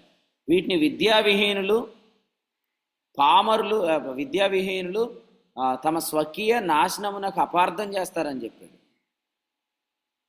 సో మీరు తెలుసుకోవాల్సింది ఏంటంటే ఎంత విశేషమైన ప్రత్యక్షతలు దేవుడు పౌలుకి ఎందుకు ఇచ్చాడు. ఎందుకు ఇచ్చాడంటే ఇచ్చిన ప్రత్యక్షత ద్వారా పని చేస్తే ఇంకో ప్రత్యక్షత ఇస్తాడు. ఇచ్చిన మర్మం ద్వారా ఒక పని జరిగితే ఇంకో మర్మం ఇస్తాడు. నీ ద్వారా పని ఏమి జరగనప్పుడు నీకు మర్మాలతో ఎందుకు అవసరం? సో అందుచేత వినండి ప్రియులారా, ఎన్ని బలహీనతలున్నా ఎన్ని ఇబ్బందులున్నా పౌలు గారు ఏమన్నారంటే అవన్నిట్లో నాకు ఆనందం ప్రత్యక్షత అన్నాడు. ఏమన్నాడు? 12వ అధ్యాయం 10 నుంచి మీరు చదవండి. నాకు బలహీనతలు ఉన్నాయి, నిందలు ఉన్నాయి, ఇబ్బందులు ఉన్నాయి, హింసలు ఉన్నాయి, ఉపద్రవములు ఉన్నాయి, అయినా నేను సంతోషిస్తున్నాను అన్నాడు. ఎందుకు? నాకు విశేషమైన ప్రత్యక్షతలు ఉన్నాయి. మన ఆధిక్యత అదేనండి. అసలు మీరు అందరూ ఇక్కడ కూర్చున్న వాళ్ళు తెలుసుకోండి, మన ఆధిక్యత ఏంటి అనుకున్నారు? బ్రదర్ మీరు చాలామంది మిమ్మల్ని చాలా గొప్పగా అనుకుంటున్నారంటే కొంచెం నా ఫైనాన్షియల్ స్టేటస్ బాగుందండి, నీ మొహం ఏం కాదు, నీకంటే చాలా గొప్ప వాళ్ళు ఉన్నారు. అసలు మీరు తెలుసుకోవాల్సింది ఏంటంటే మనం చదివిన నేటి అధ్యాయం మీరు చదవండి. ప్రపంచ దేశ జనులలో ఆ రోజుల్లో సొలొమోను గొప్పోడు అని రాశాడు. ఇప్పుడు మనం చదివిన అధ్యాయంలో ఉందా మాట. ఈ రోజు ప్రపంచంలో ఎవరు కుబేరుడు మారిపోతుంది. మనం అనుకుంటాం మొన్న రిజల్ట్స్ అని. లేదు, ఈరోజు ప్రపంచ కుబేరుడు మారిపోతాడు, రేపు ప్రపంచ కుబేరుడు మారిపోతాడు. కానీ దినవృత్తాంతాల 2వ గ్రంథంలో ఈ ఉదయం మనం చదివిన వాక్య భాగంలో సొలొమోను గురించి ఏం రాశాడంటే 26లో యూఫ్రటీసు నది మొదలుకొని ఫిలిస్తీన్ల దేశం వరకు, ఐగుప్తు సరిహద్దు వరకు ఉండు రాజులందరిపైన అతడు ఏలుబడి చేశాడు అని రాశాడు. మాత్రమే కాదు, ఆ సొలొమోను కంటే మరి ఐశ్వర్యవంతుడు లేడు అని కూడా ఈ అధ్యాయం రాశాడు. వచ్చిన 22 అనుకుంటా. రాజైన సొలొమోను భూరాజులందరికంటే ఐశ్వర్యవంతుడు. ఇక రోజుల్లో రిపోర్ట్స్ భూమి మీద రికార్డ్ చేశారు లేదు కానీ పరలోకం నుంచి రికార్డ్ అయిపోయింది. ఇప్పుడు చూడండి, కొన్ని యాక్సిడెంట్లు భూమి మీద కెమెరాలు పట్టుకోలేకపోతున్నాయి. అప్పుడు ఏం చేస్తున్నారు? పైనుంచి తీసిన ఆ విజువల్స్తో విషయాలు చెప్తున్నారు.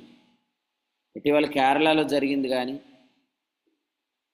మన దగ్గర జరిగింది కానీ ఇవన్నీ కూడా శాటిలైట్ నుండి పిక్చర్స్ కలెక్ట్ చేస్తున్నారు కొన్నిసార్లు. ఎందుకంటే కొన్నిసార్లు సీసీ కెమెరాలకు దొరకట్లేదు, కొన్ని దొరికితే కొన్ని దొరకవు. మరి రాజమండ్రి శ్రీని గారు అంటున్నాడు, రాజమండ్రిలో పులి తిరుగుతుంది ఎప్పుడు కనపడుద్దా అని ఎదురు చూస్తున్నాను అంటున్నాడు. ఎందుకన్నా? ఏముందండి, పులి పక్కన నిలబడితే హైలైట్ అయిపోదామని అంటున్నాడు. సరేలే, బాగా తిరగండి, మీ బండి ఎర్రగా ఉంటుంది కదా, దొరుకుతుందిలే అని చెప్పి అంటే సీసీ కెమెరాల్లో కొన్ని దొరుకుతాయి, కానీ కొన్ని దొరకట్లేదు. అలాగే ఆ రోజు భూమి మీద ప్రపంచంలో ఎవరు కుబేరుడు అనేది రికార్డ్స్ జరిగినాయో లేదో తెలియదు, కానీ పరలోకం నుండి దేవుడు రికార్డ్ చేశాడు. సొలొమోను ఐశ్వర్యవంతుడు. ప్రియులారా, ఆలోచన చేస్తున్నారా? మీ డబ్బు కాదండి బాబు మీ ఘనత, మీ వయసు కాదు మీ ఘనత. ఎందుకంటే ఒకసారి మీరు ఏదైనా తప్పు చేసి చూడండి, అంటే తప్పు జరిగితే చూడండి, మిమ్మల్ని ఎవరు లెక్క చేయడు. ఎందుకు చేయడం అనుకున్నారు? ఇవన్నీ మీ ఘనతలు అనుకుంటున్నారు కాబట్టి దేవుడు అది కాదు అని తెలియపరుస్తాడు మీకు. మనం ఎప్పటికైనా గుర్తుపెట్టుకోండి, మనకు ఎన్నిక తెచ్చేది వాక్య ప్రత్యక్షత. మన నోటంటూ వచ్చే దేవుని వాక్య మర్మమే మనకు విలువ తెస్తుంది తప్ప మిగిలినవి ఏవి కాదు. అందుకనే నా బలహీనతలు, నా నిందలు, నా హింసలు, ఉపద్రవములు, వీటన్నిటిలో నేను సంతోషించడానికి గల కారణం విశేషమైన వాక్య ప్రత్యక్షతలు మాత్రమే కాదు. పౌలు గారు చెప్తూ అన్నాడు ఏమనంటే, క్రీస్తు నా ద్వారా చేయించిన వాటినే గూర్చియే కానీ మరి దేనిని గూర్చి నేను మాట్లాడా తెగింపను. రోమాపత్రిక 15వ అధ్యాయం వచనం 19 మీరు చదువుకోండి, సమయాన్ని బట్టి నేను అక్కడ జ్ఞాపకం చేస్తున్నాను. క్రీస్తు నా ద్వారా చేయించిన వాటిని గూర్చే కానీ ఏం లేదు బాబు.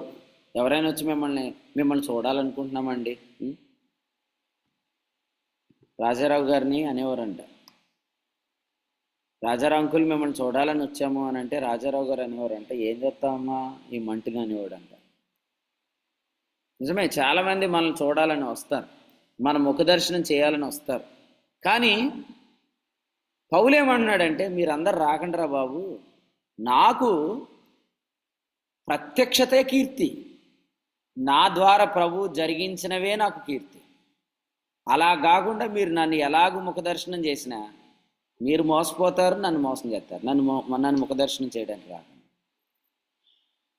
కొన్నిసార్లు ఎలా ఉంటుందంటే అందరూ వెళ్తున్నారని వెళ్తారు, అలా వచ్చేవారు వద్దు. అక్కడికండి ఎంతమంది జనం వెళ్ళిపోతున్నారని వీళ్ళు వెళ్ళిపోతారు, వీళ్ళు వెళ్ళిపోయారని వాళ్ళు వెళ్ళిపోతారు, వాళ్ళు వెళ్ళిపోయారని వీళ్ళు వెళ్ళిపోతారు, అందరూ వెళ్ళిపోతారు అంతే. అది ఈ విషయం ఏమి లేదు అక్కడ. NH16 ప్రక్కన నంబూరులో ఒకటి ఉంటుంది, తెలుసు కదా మీకు. అక్కడికి అందరూ వెళ్తున్నారని అందరూ వెళ్తారు, అందరూ వెళ్తున్నారని అందరూ వెళ్తారు అంతే. కాజా టోల్ ప్లాజా దగ్గర కూడా విజయవాడ దగ్గరికి జనవరి నెలలో వెళ్తారనమాట. అక్కడికి అందరూ వెళ్తున్నారు, అందరూ వెళ్తారు అంతే. అందరూ వెళ్తారు అంతే. బకెట్లు పట్టుకొని షారోన్ సిస్టర్ గారు వాళ్ళు నవ్వుకుంటున్నారు, ఇల్లు ఉంటారు అందుకే నవ్వుకుంటున్నారు. బకెట్లు పట్టుకొని వెళ్ళిపోయి ఆడ కూర్చొని వాళ్ళు ఏమనుకుంటారంటే, అరే అసలు ఏం వండుతున్నారా, సాంబార్ వండినట్టు తాగేస్తున్నారు, కూరలు ఉన్నట్టు వండి తినేస్తున్నారంటే మరి అంతమంది జనం వస్తే సాంబార్లు కూరలు అయిపోతాయి కదా. అదే వైభవం. వచ్చి చెప్పేది ఏంటంటే, మాకు చెప్పేవాడు అనమాట ఒక ఆయన, ఇక్కడి నుంచేమో అందరి దగ్గర రైస్ కలెక్ట్ చేసి పట్టుకుపోయేవాడు. మీటింగ్లో వచ్చిన తర్వాత అసలు ఏం చెప్పేవాడు అంటే ఇలా చెప్పేవాడు. బైబిల్లో చూడండి అతని గురించి. యోహాను సువార్తలో 20వ అధ్యాయంలో అతని గురించి రాశాడు అనమాట. ఎవరు? సొలొమోను కంటే జ్ఞాని రాశాడు. 18వ వచనం, 20:18. మగ్దలేని మరియ వచ్చి, నేను ప్రభువును చూచి తిని ఆయన నాతో ఈ మాటలు చెప్పాను. ఇది తప్ప అని చెప్తారండి. అక్కడి నుంచి వచ్చిన వాళ్ళు ఏం చెప్తారంటే, అలా వెళ్ళిన వాళ్ళు, మేము ప్రభువుని చూసాం, ప్రభు ఈ మాటలు చెప్పాడని కాదు, కానీ అసలు అంతమంది జనం నేను ఎక్కడా చూడలేదండి అంట. నీ తర్వాత చెప్పు, నువ్వేం చెప్తావు వెళ్దామని ఎదురు చూస్తున్నాను చెప్పు అంటే తర్వాత చెప్తారన్నమాట. అసలే తింటున్నట్టు అయిపోయేదండి. అయ్యో బాబోయ్, ఇంకా చెప్పు, నువ్వేం చెప్తావు? జనం అంటే జనం కాదు బ్రదర్, ఓకేలే తర్వాత. ట్రైన్స్ బ్రదర్, ట్రైన్స్ ఏంటి, స్పెషల్ ట్రైన్స్ వేశారు. ఇంకేంటి బస్సులన్నా, బస్సులు కూడా గవర్నమెంట్ వేసింది. ఒరే నువ్వు ప్రభువుని చూడడానికి వెళ్ళావా? ప్రభు నీకేం చెప్పాడు చెప్పడం మానేసి ఇవన్నీ చెప్తావేంటి? సొలొమోను చూసి వెళ్ళిపోతున్నామే, ఆమె ప్రశ్నలతో వచ్చింది, ప్రశ్నలన్నీ విడదీసి సొలొమోను చెప్పాడు, ఆమె సమాధానాలతో వెళ్తుంది. ఎందుకు వస్తున్నాం, ఎందుకు వెళ్తున్నా, ఏమైనా అర్థం ఉందా? వచ్చాను, నేను ప్రశ్నలతో వచ్చాను, సమాధానాలతో వెళ్తున్నాను. సమస్యతో వచ్చాను, సమాధానంతో వెళ్తున్నాను. బాధతో వచ్చాను, హన్న అనింది, నేను నా హృదయాన్ని కుమ్మరిస్తున్నానని చెప్పింది. బాధతో వచ్చింది, వాగ్దానంతో వెళ్ళింది. ఎందుకు వస్తున్నాం, ఎందుకు వెళ్తున్నాం, అర్థం ఉందా? ఆలోచన చేయండి. ప్రశ్నలతో వచ్చింది, సమాధానాలతో వెళ్ళింది. ఇంకా చెప్పాలంటే ఆమె వచ్చినప్పుడు ఒంటెలేసుకొని వచ్చింది. కొన్నిసార్లు చూడండి, మనం బాక్సులు ఏదైనా పట్టుకొని వెళ్తాం కదా. మా అమ్మ ఏం చేసిద్ది, మా అమ్మ కాదు, మీరు అందరూ అదే చేస్తారు, కాకపోతే మా అమ్మ ఏం చేసి చెప్తాను. బాక్సులు ఎవరైనా ఏదైనా తెస్తే ఆ బాక్సులో తీసుకొని అది కడిగేసి మళ్ళీ అందులో ఏదో ఒకటి పెట్టి పంపిస్తుంది. మీరు కూడా అలా చేస్తారు చాలామంది, మంచి మాట. అయితే ఇక్కడ కూడా అదే జరిగింది. ఆమె గంధవర్గములు, విస్తారమైన బంగారము, రత్నము ఒంటెల మీద ఎక్కించుకొని వచ్చింది కదా. కానీ వెళ్ళిపోతే ఆమె వచ్చినప్పుడు అనుకుని ఉంటుంది, అంతా నేను సొలొమోన్కి ఇవ్వడానికి ఒంటెలు వేసుకొని వెళ్తానని. కాదు, అదే ఒంటెల మీద ఆమె మళ్ళీ సొలొమోన్ దగ్గర నుంచి పట్టుకుపోయింది. సొలొమోన్ దగ్గరికి తెచ్చినప్పుడు ఆమె ప్రిపేర్డ్గా ఏం కావాలో అది తెచ్చింది. కానీ సొలొమోన్ దగ్గర నుంచి పట్టుకెళ్ళినప్పుడు అడిగి మరి నాకు అది కావాలండి అంటే సొలొమోన్ తీసుకెళ్ళాను.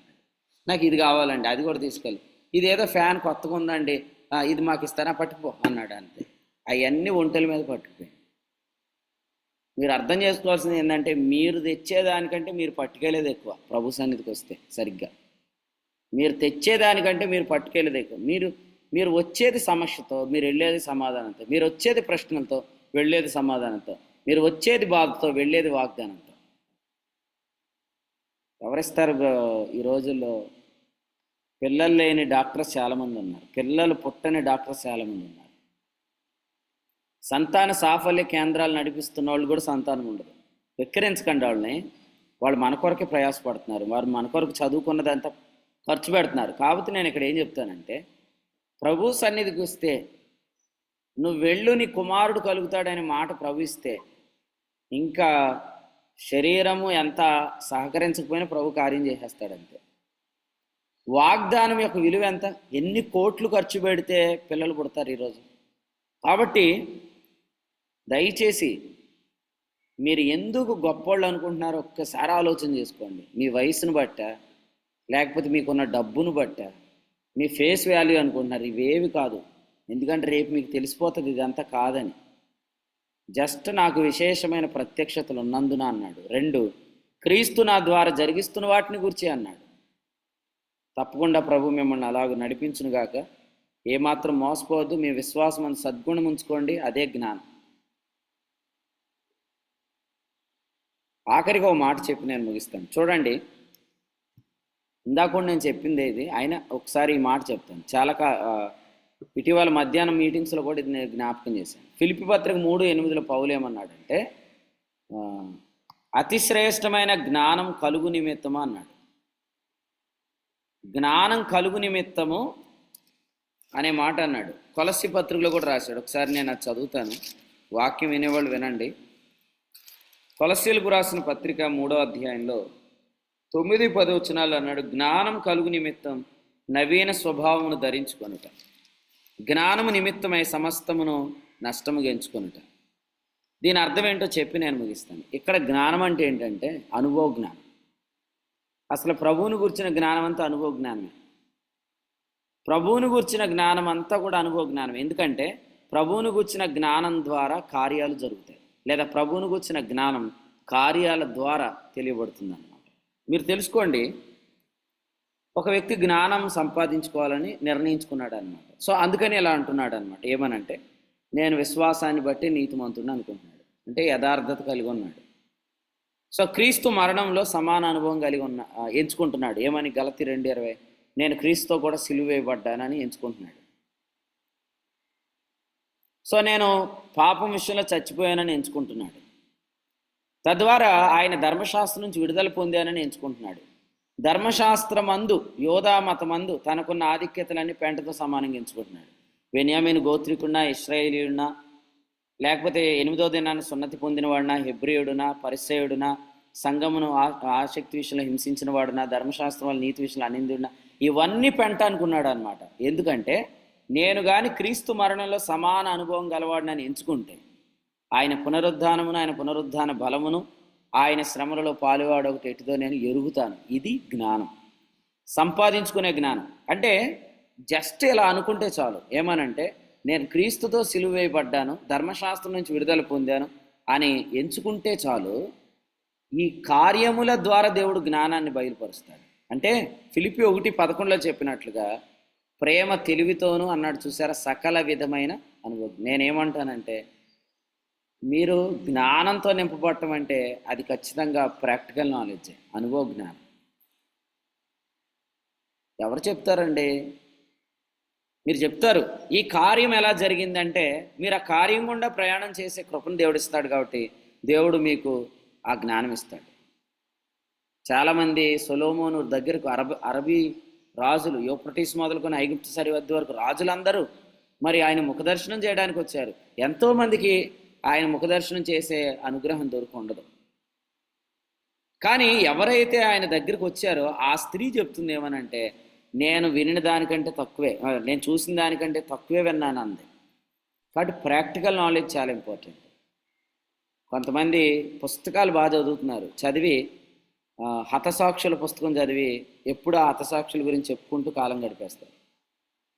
జిమ్ ఎలియట్ అంటారు, ఎలిజబెత్ ఎలియట్ అంటారు.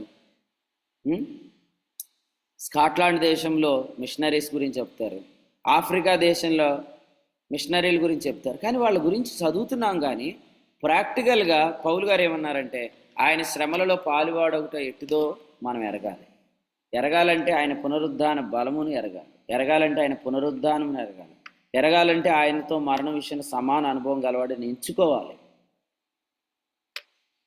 ఎప్పుడు ఇలా చెప్పుకుంటూ ఉండండి, మీరు ఏ పని చేసుకుంటున్నా, నేను క్రీస్తుతో సిలువ వేయబడి ఉన్నాను. 6:2 రోమాపత్రిక. నేను పాపం విషయంలో చచ్చిపోయాను, సో నేను పాపంలో లేను, పాపం విషయంలో మృతుడను అని అనుకుంటా ఉండండి. మీకు జ్ఞానం వస్తూ ఉంటుంది అన్నమాట. ఆ జ్ఞానమే అనుభవ జ్ఞానం. ఆయన శ్రేష్ఠ కార్యాల్లో మీరు పాల్పుచ్చుకుంటారు. దేవుడు మీకు వండర్ఫుల్ ప్రాజెక్టులు ఇస్తాడు ఈ జీవితంలో. అవి ఎఫెసీ 2:10 ముందుగా సిద్ధపరిచిన సత్క్రియలు.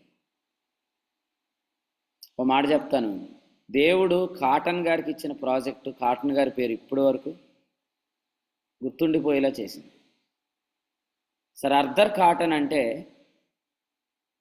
గోదావరి డెల్టా మిషన్లో, అంటే ఈ బ్రదర్ అండ్ మూమెంట్లో భాగంగా ఈ పరిసర ప్రాంతాల్లో పరిచర్య కొరకు వచ్చిన వారు, ఇంగ్లాండ్ నుంచి మిషనరీలకు వచ్చిన వాళ్ళే.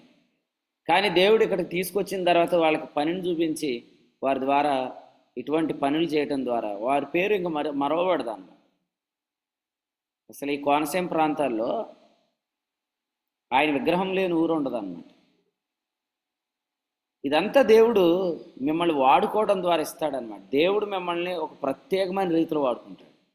నిన్ను వాడుకునే విధానం మళ్ళీ ఇంకొకరికి ఇవ్వడు. సో ఎవరి ఐడెంటిఫికేషన్ వాళ్ళదే. కాబట్టి దయచేసి టైం వేస్ట్ చేయొద్దు, వాక్యం పొందండి, ఉపయోగపడండి, వాడబడండి.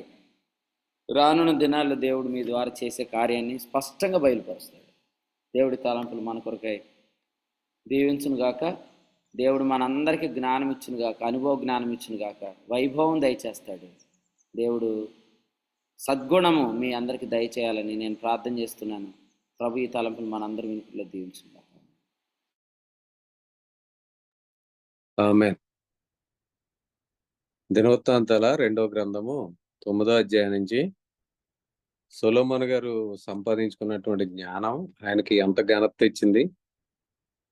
ఆయన చూడడానికి అనేక ప్రాంతాల నుంచి ప్రజలు ఆయన జ్ఞానం గురించి విచారించడానికి, ఆయన జ్ఞానం గురించి తెలుసుకోవడానికి షాబా దేశపు రాణి, అలాగే అనేక మంది రాజులు కూడా ఆయన యొక్క జ్ఞానాన్ని గురించి తెలుసుకోవడానికి మరి అనేక మంది వచ్చినట్టుగా మనం చూస్తున్నాం.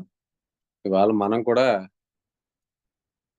దేవుడు అనుగ్రహించే జ్ఞానం విషయంలో, అనగా విశ్వాసం అనే సద్గుణం, ఆ సద్గుణం ద్వారా పూర్ణ జాగ్రత్త కలిగి మనం కూడా ఎప్పుడైతే జ్ఞానంలో వృద్ధి చెందడం అంటే ప్రభు మన ద్వారా జరిగిస్తున్నట్టు మనకి బయలుపరుస్తున్నటువంటి విశేషమైనటువంటి ప్రత్యక్షతలు, మన ద్వారా జరిగిస్తున్నటువంటి కార్యాలు, దేవుడు మనకు బయలుపరుస్తున్నటువంటి గ్రంథంలో దాచబడినటువంటి సంగతులు మనం ఎప్పుడైతే పొందుకుని దైవ జ్ఞానంలో వృద్ధి చెందుతామో అప్పుడు మన యొక్క జ్ఞానాన్ని తెలుసుకోవడానికి మన గురించి అనేక మంది ప్రజలు ప్రభువే మనకి ఘనత తీసుకొచ్చి ప్రభువే మన దగ్గరికి తీసుకొస్తాడని, కాబట్టి దైవ జ్ఞానం విషయంలో మరి మనందరం కూడా వృద్ధి చెందాలని, ఆ జ్ఞానం తీసుకొచ్చే కీర్తి చాలా గొప్పదని, ఆ వైభవం గొప్పదని. కాబట్టి జ్ఞానం సంపాదించుకుంటే మనం ప్రత్యేకంగా మన దేవుడు వాడుకుంటాడని, కాబట్టి ఆయన ఇచ్చే వైభవం మరి మనుషులు ఇచ్చేదానికన్నా చాలా ఉన్నతమైనదని, కాబట్టి జ్ఞానం ఎంత ప్రాముఖ్యమైనది అన్నది, జ్ఞానం సంపాదించుకునే విషయంలో మనం ఎప్పుడైతే నిర్లక్ష్యం కలిగి ఉంటామో, లేదంటే జ్ఞానం సంపాదించుకున్న తర్వాత అతిశయించి ఎప్పుడైతే మనం నిర్లక్ష్యం చేస్తామో, మనం చేసే చిన్న తప్పిదం కూడా మనకి అప్పటి వరకు వచ్చినటువంటి కీర్తిని ఏ విధంగా పాడు చేస్తదో, దేవుడు ఆ విషయంలో మనకు అన్నీ తెలుసు అనుకుని ఎప్పుడైతే మనం నిర్లక్ష్యంగా ఉంటామో, ప్రతి దినం కూడా మనం నేర్చుకునే వారిగా ఉండాలన్న విషయాన్ని కూడా ప్రభువు మనకు నేర్పించారు. కాబట్టి జ్ఞానం సంపాదించుకునే విషయంలో పూర్ణ జాగ్రత్త కలిగి ప్రభు నుంచి విశేషమైన ప్రత్యక్షతలు, మరి గ్రంథంలో ప్రత్యేకమైన సంగతులు, అనేకమైనటువంటి కార్యాలు ప్రభు ద్వారా పొందుకొని, ఇంకా జ్ఞానం విషయంలో మరి అభివృద్ధి పొందాలని దేవుడు మనకి ఈ యొక్క వర్తమానం ద్వారా నేర్పించారు. కాబట్టి విన్నటువంటి సంగతులు మరొకసారి మరి ఆడియో పంపించబడుతుంది కాబట్టి విని మేలు పొందాలని తెలియజేస్తున్నాను. ఈరోజు సాయంత్రం 5:30కి నిడదవోలులో, రాత్రి 8:30కి తణుకులో జరగబోయే పరిచర్ల కొరకు ప్రార్థన చేయండి. వీలు కలిగిన వారు పాలు పంపులు పొందండి. ఇలా జరుగుతున్న పరిచర్ల కొరకు ప్రార్థన చేయండి. కూడికలో ఇప్పటి వరకు నిలిచి వాక్యం అన్న ప్రియులకు, అలాగే పరిచర్లు సహకరిస్తున్న ప్రియులకు ప్రభునామంలో వందనాలు తెలియజేస్తున్నాను. ఎవరన్నా ప్రార్థన చేయాలని ఈ యొక్క వర్తమానం ద్వారా ప్రేరేపించబడి ప్రార్థన చేయాలని ఆసక్తి కలిగిన వారు ప్రార్థన చేసినట్లయితే ఈ కూడిక ముగింపు చేసుకోండి.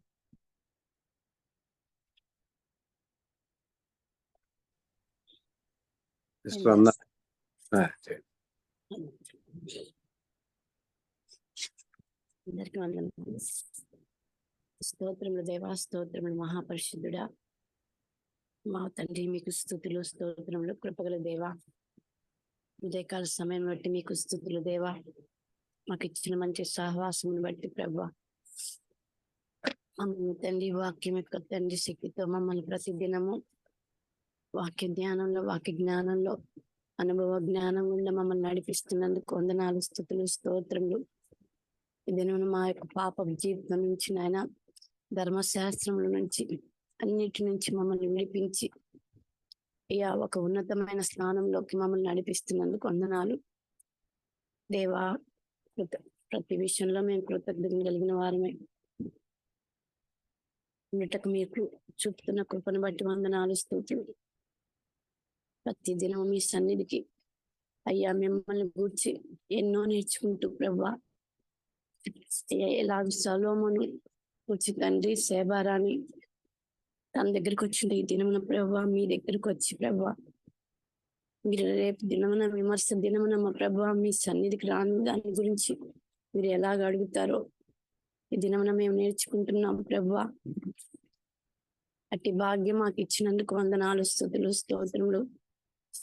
వాక్యం యొక్క విలువ తెలిసిన దినమునే ప్రభా మేము మీ సన్నిధిలో నిలిచి ఉండగలమని, నీ సన్నిధి కొరకు ఎక్కడికైనా మేము మీ వాక్యం యొక్క తండ్రి శక్తిని, ఆ జ్ఞానాన్ని కొరకు ప్రభా మేము పరిగెత్తుకుని రాగలమని ప్రభా మీరు మాకు అన్ని నేర్పిస్తున్నందుకు నిజంగానే వ్యర్థమైన వాటికి పరిగెత్తి జీవితాలను వ్యర్థం చేసుకుంటున్నా ఈ లోకాన్ని వివరించటం కాదు ప్రభా, మిమ్మల్ని గుర్చిన జ్ఞానం, అనుభవ జ్ఞానంలో మేము అయ్యా ప్రతి క్షణము నడుచుటకు, మీ ప్రత్యక్షతలో నిలుచుటకు మీరు చెప్తున్న కృపను బట్టి వందనాలు.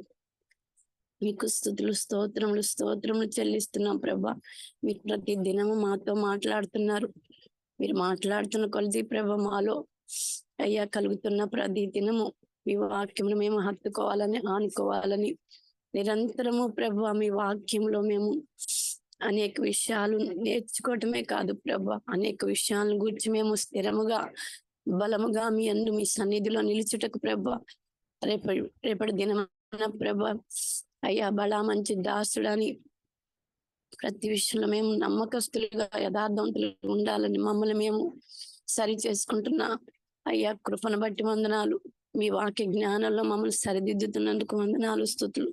శ్రేష్టమైన వినుటకు ప్రభువా ఎన్నో నిజంగా మీ సన్నిధిలో మేము ఎన్నో అయ్యా ప్రత్యక్షతలు కలిగి జీవించుటకు ఈ దినమున మమ్మల్ని ప్రభువా ముందుకు నడిపిస్తున్నందుకు వందనాలు.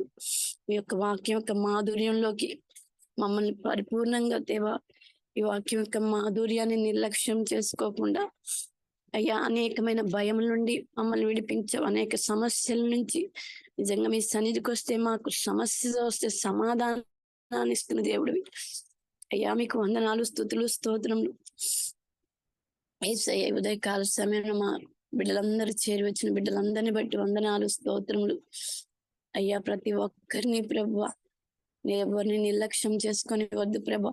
ఇంతకాలము ప్రభువా మా జీవితంలో మేము అయ్యా వ్యర్థమైన బుద్ధిహీనంగా నడిచిన మా జీవితాన్ని క్షమించి ప్రభా, అవివేకపు జీవితాన్ని క్షమించి బుక్కవాని తైలంలో అయ్యా ఎగపడినట్టు మా జీవితంలో ప్రభా ఏ కొంచెం బుద్ధిహీనత కలిసినా ప్రభా మా జీవితం అంతా అయ్యా వ్యర్థమైపోతుంది ప్రభా. అయ్యా మేము భయభక్తులు కలిగి ప్రభా ప్రతి విషయంలో అయ్యా తండ్రి మేము జాగ్రత్తగా ఉండటం మాకు సహాయం చేయండి ప్రభా.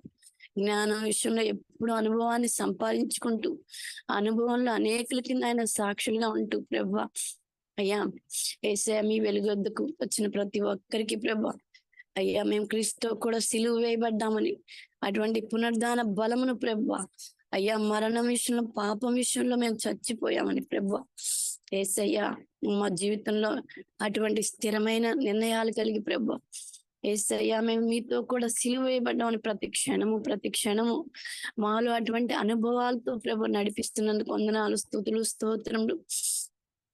యేసయ్య ఐశ్వర్యవంతులు కేవలం ఈ లోకంలో మాకున్న వాటిని బట్టి మేము అతిశయించిన రోజులు ఉన్నాయి ప్రభువా.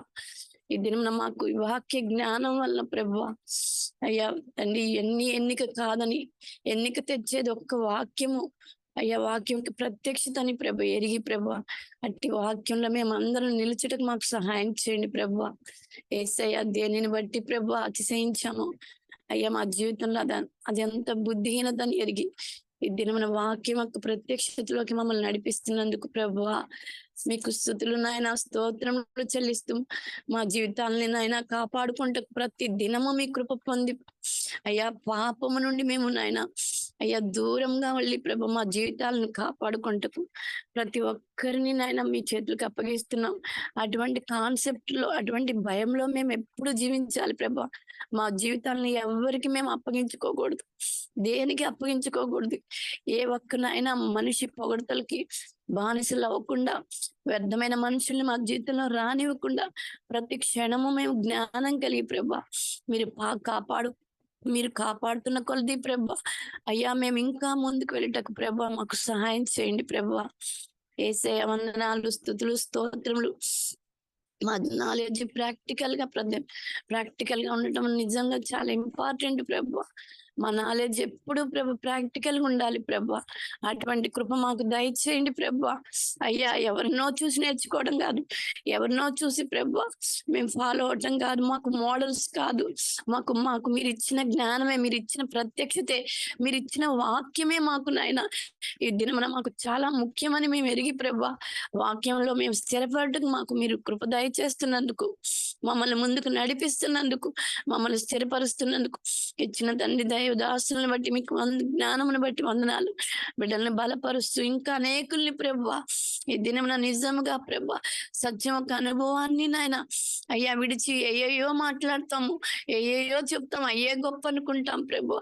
అవి కాదు ప్రభా, మీ సత్యాన్ని గురించిన జ్ఞానం అనేకుల్ని ప్రభు మీ సన్నిధికి నడిపించగలదని సత్య అనుభవంలో మమ్మల్ని నడిపించండి. జ్ఞాన అనుభవంలో మేము అందరం స్థిరపడాలి ప్రభా. అయ్యా విశేషమైన మా జీవితంలో ప్రభువా విశేషమైన మీ జ్ఞానాన్ని మాకు అనుగ్రహించమని ప్రభువా యేసయ్య వందనాలు, స్తోత్రములు, స్తోత్రములు, స్తోత్రములు చెల్లించుకుంటూ ప్రభువా విశ్వాసం విషయంలో సద్గుణం కలిగి ఉండాలి. విశ్వాసం విషయంలో నిజముగా ప్రభువా సద్గుణంతో మేము నడవాలి.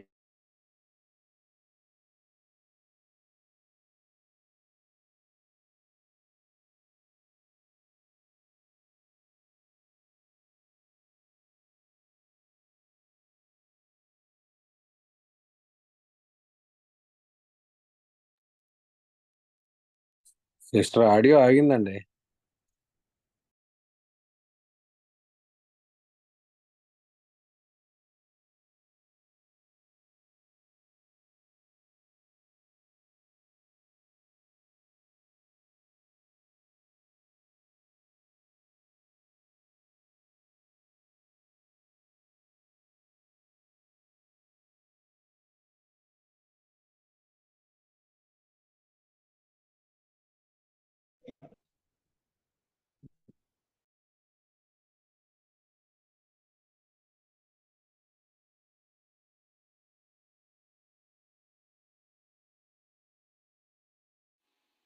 ఇంకొకరు చేయండి.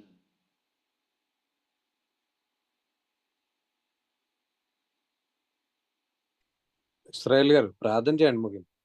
అన్నా లెఫ్ట్ అయ్యారు. ముగింపు ప్రార్థన చేయండి ఒకరు. ఇస్రాయేల్ గారు చేయండి మీరు. మాకు ఇస్తున్నందుకు వందనాలు, స్తుతులు, ఆహా. స్తోత్రములు చెల్లించుకుంటూ నజరేయుడైన యేసుక్రీస్తు వారి పరిశుద్ధ నామం అడిగి వేడుకుంటున్నాం తండ్రి. ఆమేన్. ఆమెన్. వందనాలు సిస్టర్, వందనాలండి. ముగింపు ప్రార్థన చేసిన సహోదరికి అలాగే కొడుకులు ప్రియులందరికీ వందనాలండి. ఒకరికొకరు వందనాలు తెలియజేసుకుని కొడుకు ముగింపు చేసుకుని అందరికీ వందనాలు. వందనాలండి. వాక్యాన్ని అందించిన దైవసేవకులకు హృదయపూర్వక అందరికీ వందనాలండి. అందరికీ వందనాలండి. అందరికీ వందనాలు. అందరికీ వందనాలండి. అందరికీ వందనాలు. అందరికీ వందనాలండి. అందరికీ వందనాలు. అందరికీ వందనాలండి. అందరికీ ప్రత్యేకమైన వందనాలండి. అందరికీ వందనాలండి. అందరికీ వందనాలండి.